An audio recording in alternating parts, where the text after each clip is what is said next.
and welcome to the 11th episode in our series, The End of the World as You Know It, a condensed version of end time prophecy. I'm your guest lecturer, Dr. Scott Mackenzie, and today we'll discuss Revelation chapter 10, written by the Apostle John. But before we dive into this chapter, I want to give you a condensed history lesson on Islam, the religion whom I believe will become the religion of the future New World Order. Now, I know what you're thinking. How can this be? Muslims are always trying to kill each other. How can they unite and rule the world? After all, in the 1980s, Iraq was at war with Iran, as tens and thousands died in that war. And then you have in the 1990s, when Iraq invaded Kuwait, and thousands died. Thousands died by the hands of the Syrian government. Thousands have died at the hands of ISIS. And then there are those who have died in Lebanon, those who have died in Palestine as Islamic terrorists are killing Muslims and Jews. And then you have the Israelis killing the Muslims who are trying to kill them. So you have Sunni Muslims. They're killing Shia Muslims. And then you have Shia Muslims. They're killing Sunni Muslims. And both are killing their half-brothers through Abraham and Sarah, the Jews. Why? Why are they killing the Jews? Because Israel is standing in the way of their creating this global caliphate. And so is the United States. That's why Israel's called the little Satan by Muslims, and the United States is called the great Satan, or the big Satan by Muslims, because the United States helps Israel. But let's get back to Islam. Now, the reason why the Shiites and the Sunnis are killing each other is because of power. It has been prophesied that the future worldwide Islamic caliphate, will be ruled by one of these two sects of Islam. Now, both sects want to be in charge of this new future up and coming worldwide Islamic caliphate. The Sunnis, they believe they have the right to be ruling this caliphate because, after all, they were the administrators to the ancient empire of Muhammad's. In fact, they claim that 90% of all Muslims in the world today are Sunni Muslims. But what about Iran's Shia Muslim population? They have a claim to power as well.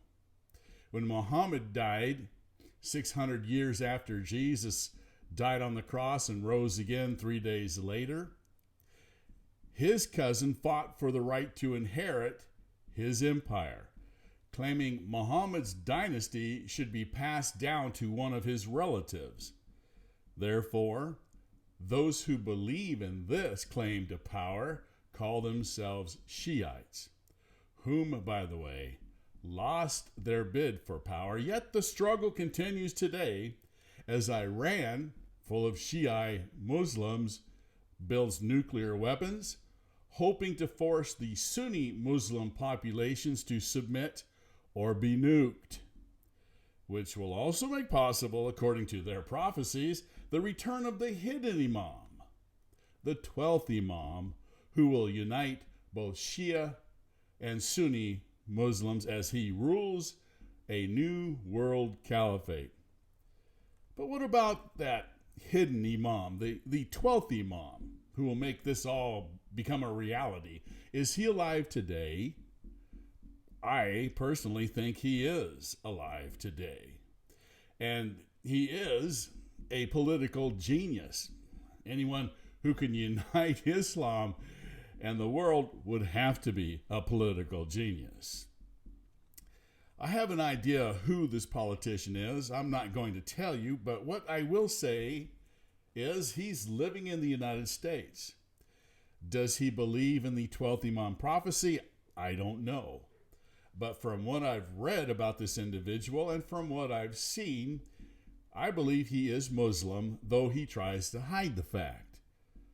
Kind of like that hidden imam.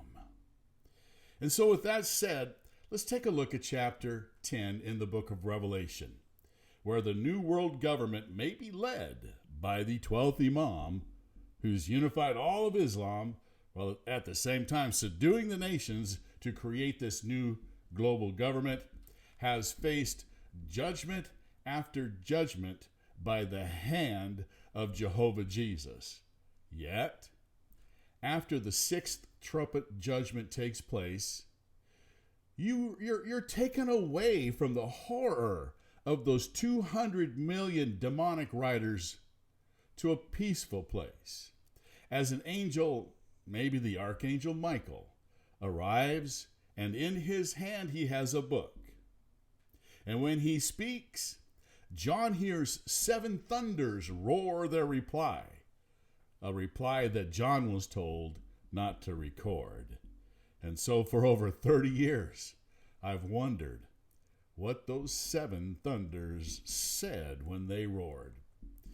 But what the angel did tell John was, well, remember what the prophets were promised, that being the coming of the Messiah and the end of human government as he sets up his righteous government, creating a peaceful world, because the world will submit to the Lord of Lords and the King of Kings. But what about that wee book John was told to eat, which tastes sweet yet turns bitter in his stomach? There are theories on what that book represents. I have one as well. I think it represents the horrible cost of taking this world back from Satan. I mean, you have the return of Jesus, Israel's Messiah, the Jehovah of the Old Testament, which is sweet. But the cost of taking the world back from Satan is bitter. Think about it. Hundreds of millions will die during the first 3.5 years, while the worst is yet to come in the last 3.5 years of that 7-year period. And so, class, with that in mind, we end our study for today of the end of the world, as you know it, a condensed version of end time prophecy. But the next time we meet, we will look at Revelation chapter 11, and you're going to be introduced to the Jerusalem twosome.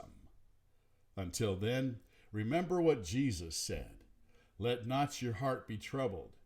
You believe in God, believe also in me. Farewell for now.